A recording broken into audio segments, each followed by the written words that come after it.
નમસ્કાર વિદ્યાર્થી મિત્રો, આજના વિડીયોમાં આપણે જોવાના છીએ ધોરણ 11 સામાન્ય પ્રવાહ એટલે કે વિષય અર્થશાસ્ત્રનું પ્રથમ પરીક્ષા માટેની જે નવી બ્લુપ્રિન્ટ આવી છે તે આપણે આજના વિડીયોમાં જોવાના છીએ।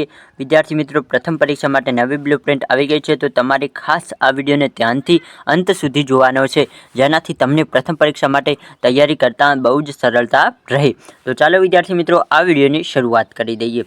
તો તમને સૌપ્રથમ શું બદલાવ થયો તે જણાવી દઉં કે તમારે વિકલ્પ વિના 15 પ્રશ્નો વિકલ્પો જેવા તમને જોવા મળશે। વિકલ્પ સાથે પણ 15 અને તેના કુલ 15 ગુણ તમને જોવા મળશે। ટૂંક જવાબી પ્રશ્નો 5 હશે। વિકલ્પ સાથે વાત કરીએ તો કે તમને 8 પ્રશ્નો આપવામાં આવશે, તેમાંથી તમારે કોઈ પણ 5 પ્રશ્નો લખવાના રહેશે। એમ 5 પ્રશ્નોના 10 ગુણ તમને આપવામાં આવશે। બીજા ટૂંક જવાબી પ્રશ્નો 5 હશે, જે તમને વિકલ્પ સાથે 8 આપવામાં આવશે અને તેમના તમને 15 ગુણ આપવામાં આવશે, એટલે કે એક પ્રશ્નના 3 ગુણ એટલે કે 15 ગુણ તમને આમાં આપવામાં આવશે।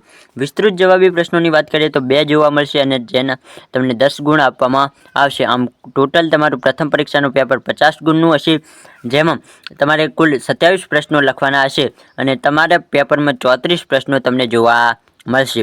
આગળ વિદ્યાર્થી મિત્રો વાત કરીએ તો તમારે કયા પ્રકરણમાંથી કેટલું ગુણનું પૂછવાનું છે તે તેના તમારે ખાસ જોવાનું છે। અને વિદ્યાર્થી મિત્રો ખાસ જણાવી દઉં કે જો તમારે આની પીડીએફ જોઈતી હોય તો તમને એક લિંક આપેલી છે ડિસ્ક્રિપ્શનમાં, ત્યાંથી તમે આ સંપૂર્ણ પીડીએફને ડાઉનલોડ કરી શકો છો। તો આગળ જોઈએ તો કે પ્રકરણનું નામ અને તેનો ગુણભાર। તો કે પ્રથમ પ્રકરણ છે જે અર્થશાસ્ત્ર વિષય પ્રવેશ, તેનું 8 ગુણમાં તેમાંથી 8 ગુણનું પૂછવાનું છે। મૂળભૂત ખ્યાલો અને સંકલ્પનાઓ, તેમાંથી 9 ગુણનું પૂછવાનું છે। માંગમાંથી તો કે 12 ગુણનું પૂછવાનું છે। ખાસ વિદ્યાર્થી મિત્રો તમારે તે પ્રકરણ ઉપર ભાર આપવાનું છે। બીજું છે પ્રકરણ 4, જેમાંથી 11 ગુણનું પૂછવાનું છે। પ્રકરણ 5, જેમાંથી 10 ગુણનું પૂછવાનું છે। આમ ટોટલ તમને કેટલું તમારું પેપર 50 ગુણનું જોવા મળશે। આમ જો તમે સૌથી વધુ પ્રકરણ 3 ઉપર તમારે ભાર આપવાનું રહેશે। તમારું પ્રશ્નપત્રનું પરિરૂપ કેવું હશે, પ્રશ્નપત્રનું માળખું, તો તેના વિશે પણ અહીં જણાવેલું જ છે, તો તે પણ તમે જોઈ શકો છો। વિભાગ એ માં કુલ 10 ગુણનું પૂછાશે। વિભાગ બી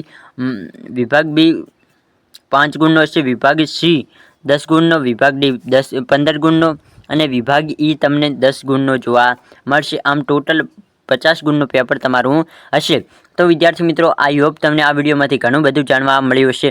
જો વિડીયો પસંદ આવે તો જરૂરથી લાઇક કરજો। આપણી આ યુટ્યુબ ચેનલને હજુ સુધી સબસ્ક્રાઇબ ના કરી હોય તો જલ્દીથી સબસ્ક્રાઇબ કરી દેજો અને તમારે ધોરણ 11ના બધા જ વિષયની બ્લુપ્રિન્ટ ડાઉનલોડ કરવા માટે નીચે ડિસ્ક્રિપ્શનમાં લિંક આપેલી છે, તેના ઉપર ક્લિક કરીને ડાઉનલોડ કરી શકો છો।